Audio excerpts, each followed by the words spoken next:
All right, welcome everybody. This is Chris Cooper with the Ohio Employee Ownership Center at Kent State University, and today I'm talking with Phil DeDominicis from Menke Associates. Phil, how you doing? Good, thank you. Uh, glad you could make it with us here today. So we're going to be talking a little bit about what every business owner should think about if they're thinking about selling to an ESOP. But first, I wanted to tell the folks a little bit about yourself and about what Menke Associates does in the ESOP world. Great. So I'm an investment banker. I've been at Menke Associates for 16 years, selling businesses, primarily stock ownership plans, all are part of them. For the 14 years prior to that, I was an investment banker in New York, mostly at Morgan Stanley, selling businesses outright. The firm, Menke Associates, we're the largest ESOP advisor in the country. We've been around since the beginning, 46 years ago. By our count, we've established over 3,500 ESOPs.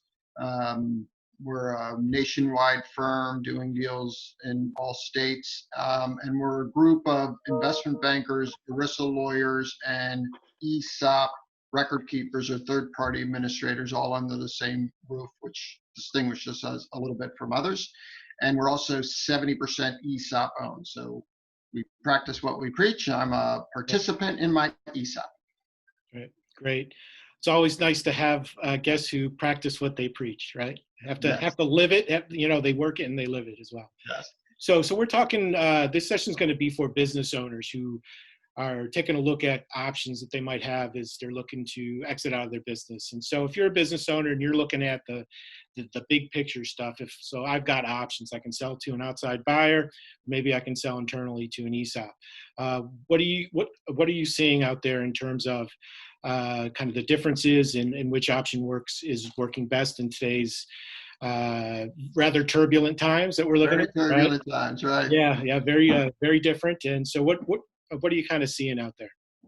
So two things. One is, sometimes our competition is the M&A market, selling businesses to a third party versus an ESOP, but that's really about 20% of new ESOP clients.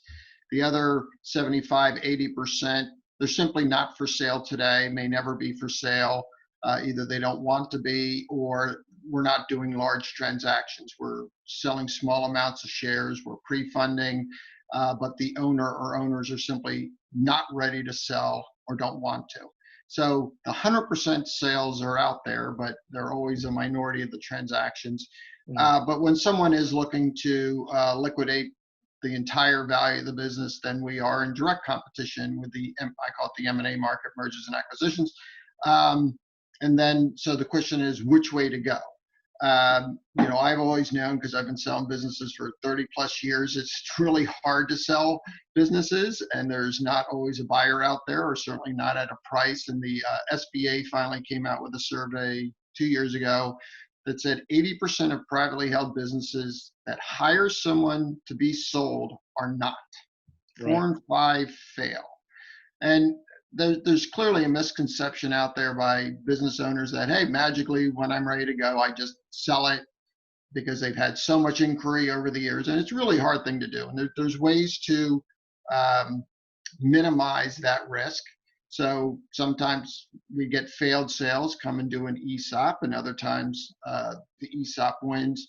And then right now in these markets, the M&A market in general is shut down. The banks go first. When there's uncertainty, they don't want to lend. That shuts down the private equity market. The strategic buyers, who frankly should be buying up stuff now, they all run for the hills, so they're kind of shut down. And it takes a while for that market to get back up and running. So we're seeing a lot of activity, which seems counterintuitive, but ESOPs work well in good times and bad times. There's less 100% deals, but I've completed 2 in April, so you can still get stuff done. There's plenty of good companies doing just fine throughout this. As a matter of fact, some of our clients are making more money, but there's plenty of companies that this really isn't touching. And then there's some that are doing okay or soft. So they might start an ESOP and not sell a lot of shares, either sell none and pre-fund or sell a smaller amount. And then there's like the fourth category, which are folks that really, like a restaurant. I was working on a very large yoga studio chain. We're not talking to them right now. They're shut down. Everything's shut down. So there's really nothing to talk about. But I don't know, about 75% of U.S. businesses are still running. Business owners have to do something. And then it's kind of the attitude is some are like, okay, I always call it the luxury of time. If you have the luxury of time, maybe you wait it out a little bit until things pop back up again. Doesn't mean you don't set up an ESOP. You don't start redirecting some 401k money, that matching or profit sharing into the ESOP to get ready for the sale. Right. So a lot of activity. I've been on 5 very long conference calls today already. So somehow people are still interested. Sure. So you talked a little bit about the differences between now and maybe what was happening 10, 12 months ago. Have the types of ESOP transactions changed, a lot? Talked a little bit about the 100 versus the minority share ESOP and those kind of things. Yeah, so it really goes with the category of the company. So and it's just a feeling. Like right now, there's 25% of U.S. businesses that are doing better in the pandemic. 25% doing about the same, 25% are a little bit soft, and 25% they're falling off the map. 12 months ago, the fourth category really didn't exist, and it did in a much smaller group. So people have been pushed down. And as you get pushed down, it probably means the structure changes. If things are great and prices are up, then you're more inclined to sell more. When things are a little bit soft, if you have the luxury of time, you won't hear us push, well, you should go do a big, large leverage transaction because here's all the tax benefits. It's no, once you sell the shares at today's price, they're sold. So how about do a smaller amount, get your employees involved, get them to help you restore the value back to the business when it comes back up. But the nice thing always about the ESOP is it's not demanding a certain percentage of the shares, where selling the business is an all or nothing deal. And then the other thing we don't shy away from is selling the business. A lot of our new clients, it is absolutely their intention to sell the business, just not today. Right. So I'm not competing with it, and I don't try to compete with it. Set it up, get some shares in, grow the business. In 5 years, if you want to sell it if you can. And if you can't, well, thank God you have a plan B called an ESOP. And also in 5 years, let's say the ESOP owns 10%. You sell your 90%, the ESOP sells its 10%. Your employees all get a nice check, kind of gets the guilt factor out of there. Everybody wins and accomplished your goal. There's also a misconception out there that it's hard to sell ESOP businesses. We sell them all the time. We lose 30 to 40 of our 1,000 clients each year to being sold. I think it's easier. It's easier because they tend to be better businesses. People like to buy good businesses. And it's easier because there's competition. I don't need you to buy my company. I prefer you to buy my company because I'm trying to get my check and get out of here. But I have a plan B. It's called an ESOP that has a bid on the table. So that's how we position them and maybe why we do okay. Right. So if you're a typical business owner and they've heard of this thing called an ESOP, and they've also maybe been approached by a business broker, right? Or an M&A firm or something along those lines. I'm sure many business owners are getting lots of letters in the mail, want to sell you business for you, right? Cold calls and all those kind of things, probably emails nowadays, right?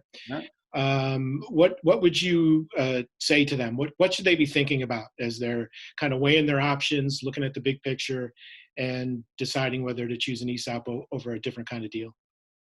Well, first of all, the letters and emails they get, I encourage them to keep them and put them in a file.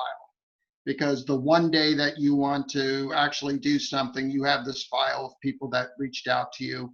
The reality is probably 90% of those are worth the paper they're written on. But there are some real folks out there trying to get your business and position it.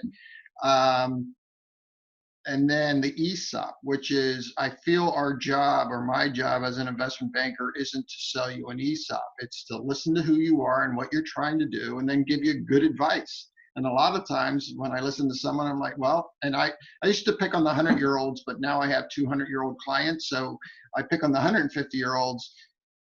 If you're 150 years old and you own 100% of your business and you want you have to sell today. An ESOP will not satisfy you. And I can't sell it now. They might come and say, but I want to do an ESOP. I'm like, great, well, you're going to take back some seller financing, et cetera. Right. But and I've done both. I've sold a heck of a lot of companies. So I position both. And a lot of times they'll go away, try to sell their business. And if they do, congratulations. And if they don't, they're right back with me again. So I feel that all these business owners are smart enough that they're going to figure out both options. But what I prefer they do is a little homework on the ESOP first, even if they're thinking about selling, because then they know what plan B is.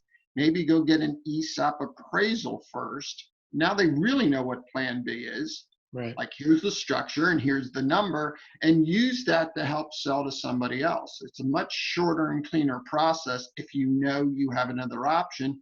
And as we all know, or hopefully know, the nice thing about an ESOP is it's always a willing buyer of shares. It wants to buy your shares. We just got to figure out at what price. Right. Well, that's great, Phil. I appreciate it. Thanks for coming out today and talking a little bit about what business owners need to be thinking about as they're contemplating exiting their business and contemplating an ESOP. Appreciate it. You're welcome. I'm glad I can hopefully add some value. All right, great. Stay safe, stay healthy, stay busy, and we'll talk to you soon. Thanks. And hope to see you soon. Miss you in Ohio, and it was nice to have an excuse to put a tie on. Great. And a sport coat too. Yeah, All right, right. thanks, Phil. Take care. Bye-bye.